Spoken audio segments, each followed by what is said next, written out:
Padre Fábio de Mello teve a fé abalada pelo pânico, foi isso, Poliana? Numa crise de pânico, num ataque de pânico. Ele me recebeu para uma conversa muito franca sobre o que ele está vivendo, um problema de saúde, aliás, o mesmo problema de uma multidão de brasileiros. Ele está acostumado com grandes plateias, tem uma legião de fãs, mas de repente... Eu tinha uma sensação de morte, eu tinha a sensação de que alguma coisa estava de muito ruim acontecendo comigo. Eu tinha medo de tudo, eu tinha medo das pessoas. Esse medo tem nome, Síndrome do Pânico. A primeira crise foi há 2 anos, a última há menos de um mês. Aos seguidores nas redes sociais, ele agradeceu o carinho e prometeu falar. O senhor falou que só ia falar sobre esse assunto quando estivesse se sentindo inteiro, confiante. Então eu quero perguntar primeiro como é que o senhor está. Estou bem melhor, graças a Deus, medicado, vivendo um processo de recuperação diária, de superação diária. O que aconteceu?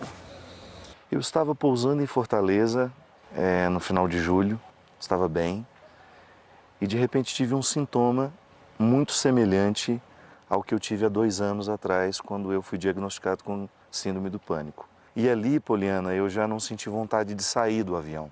Aí, para descer do avião, ali mesmo, sentado, eu já peguei o medicamento que eu já tinha dentro da bolsa, tomei, desci, já entrei dentro do hotel num estado de desespero, de mal-estar, mas o remédio fez o efeito, passou. Mas quando eu cheguei a segunda-feira em casa, que eu desci do carro que me levou, eu desabei. Às vezes eu me pegava me escondendo debaixo da cama. Nossa. Tamanho pavor que eu sentia. O transtorno de pânico, ele se caracteriza por ataques de pânico. O primeiro ataque de pânico é sempre inesperado. A pessoa está bem, pode estar em casa, numa aula, no ônibus, no metrô e de repente passa mal. No auge de um dos ataques de pânico que sofreu, o padre recorreu à mãe. E teve um dia que meu desespero era tão grande que eu não queria falar com outra pessoa que não fosse ela. Eu sou o Padre Fábio de Mello, eu tenho muita responsabilidade como Padre Fábio de Mello, mas eu continuo sendo o Fabinho, da minha mãe. Isso abalou a sua fé? Muito. Foram dias em que eu decidi tanta coisa rapidamente. Que, por exemplo? Dentro de mim eu pensei, eu não quero mais ser padre. Eu não tenho mais coragem de enfrentar as pessoas. Eu não tenho mais condições de ser quem eu sou.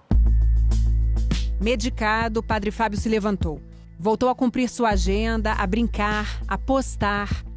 Cada dia um passinho, de preferência com os pés bem fincados no chão, como a gente experimentou aqui durante a nossa conversa.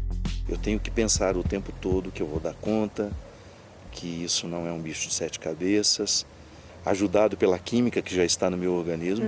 Terapia, eu tinha um pouco padre? esse preconceito. Ou algum tipo de análise? É o próximo passo. Você tem medo de uma nova crise? É o medo do medo.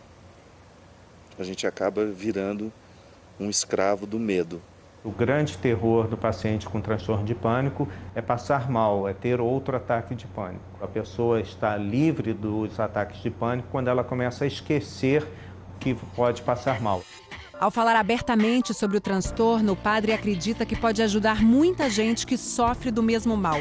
Segundo a Organização Mundial de Saúde, o Brasil tem mais de 9% da população com algum transtorno de ansiedade. São mais de 18 milhões de pessoas. Não é uma invenção, não é uma frescura, é um transtorno químico, provavelmente de origem hereditária e que traz enormes consequências se não tratado. Mas você ainda não se sente como se tivesse virado essa página? Não, ainda não. Tenho muita humildade em reconhecer que não estou inteiro, que estou trabalhando, mas eu não posso parar, porque eu tenho consciência que parar hoje significa dar razão à síndrome do pânico, a permitir que ela tome conta de mim. Hoje eu estou mais confiante, retomei essa fé que me move. Eu acho que foi extremamente providencial eu ter vivido isso, porque hoje, se eu já tinha um respeito pelo sofrimento humano e pelo mistério que é o ser humano, hoje eu tenho muito mais. Obrigado. Muito obrigada eu, porque mesmo com síndrome do pânico, as tuas palavras continuam sendo palavras que fazem bem para quem está ouvindo. Amém. Muito obrigado pelo carinho.